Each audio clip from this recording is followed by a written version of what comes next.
अपना दुश्मन तो होगा ही फिर। नहीं समझ में आया? आपको ये समझना है, जब जैन आचार्यों ने कोई नाम नहीं लिया है, वह शब्द कभी भी हमारे लिए ग्रहणीय नहीं हो सकता, ग्राह्य नहीं हो सकता। समझ में आ रहा है? इसलिए जो लोग इस शब्द को आगे रख करके शास्त्र बनाते हैं, शास्त्रों की चर्चा करते हैं, उनके लिए सिर्फ इतना ही कहना पर्याप्त है, और आप भोले लोगों के लिए इतना ही उनसे पूछना पर्याप्त है, बोलो कि यह शब्द किन आचार्यों ने लिपिबद्ध किया, हमें यह बता दो बस। एक शॉर्ट में इतना उदाहरण, एक शॉर्ट में इतनी सी आपके लिए प्रश्नोत्तरी उनके सामने होनी चाहिए। कोई भी आचार्य ने अपने ग्रंथ में इस शब्द को कहां लिखा है, क्रमबद्ध पर्याय, बस आप हमें ये रेफरेंस देकर के दिखा दो। वो पंडित कोई फूलचंद शास्त्री या कोई दूसरे पंडितों के नाम मत देना मेरे सामने। समझ आ रहा है? जिन्होंने इसको बढ़ाया है, मैं उनके नाम भी नहीं लेना चाहता, लेकिन जिन्होंने इसको बढ़ाया है वो कोई सर्वज्ञ नहीं थे।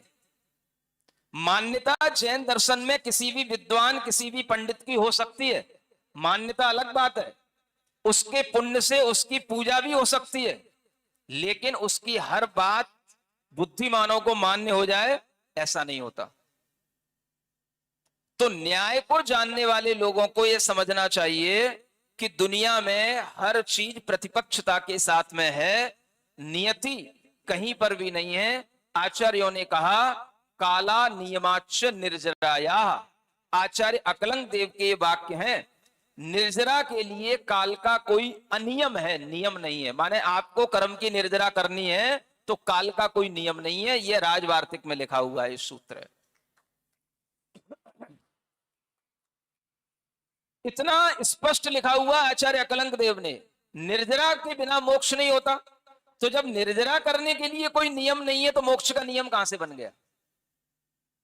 आप आज चाहोगे कर्म की निर्जरा आज होगी, आज आपके अंदर सामर्थ्य आएगी, आप व्रत ग्रहण करोगे, आज आपके अंदर कर्म की निर्जरा होगी। और अगर आप ये क्रमबद्ध पर्याय जिंदगी भर रोते रहोगे तो आप ना इस जन्म में निर्जरा कर पाओगे ना किसी जन्म में कर पाओगे, क्योंकि इससे तो आप बंद करोगे, और जहां बंद होगा वहां पर संसार ही संसार आपके सामने आएगा।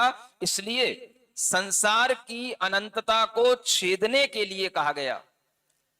अगर मोक्ष की पर्याय नियत होती तो संसार की अनंतता को छेदने की बात क्यों होती? अनंत संसार भी जिससे छेदा जाता है, ऐसा सम्मतम परिवन्नम, उस सम्यक्त को प्राप्त करके वह अनंत संसार को छेद करके उस संसार को मात्र अर्ध पुद्गल परावर्तन कर देता है, ऐसा आचार्यों ने कहा। माने अगर मोक्ष की पर्याय निश्चित होती तो फिर संसार की पर्याय नष्ट होने के बाद भी वह चलती रहती, लेकिन ऐसा होता नहीं।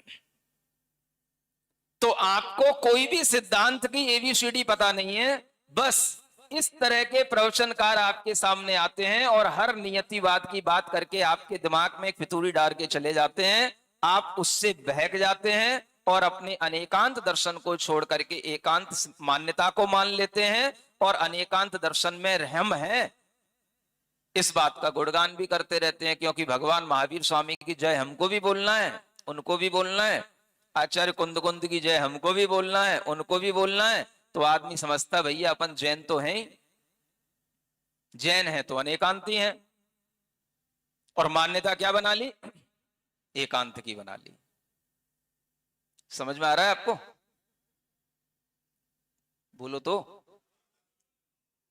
पर्याप्त हो गया ना समझना? जरूरत पड़ेगी तो आगे फिर समझाने की कोशिश करेंगे। आज की तो बताओ, आज इतना समझ में आया।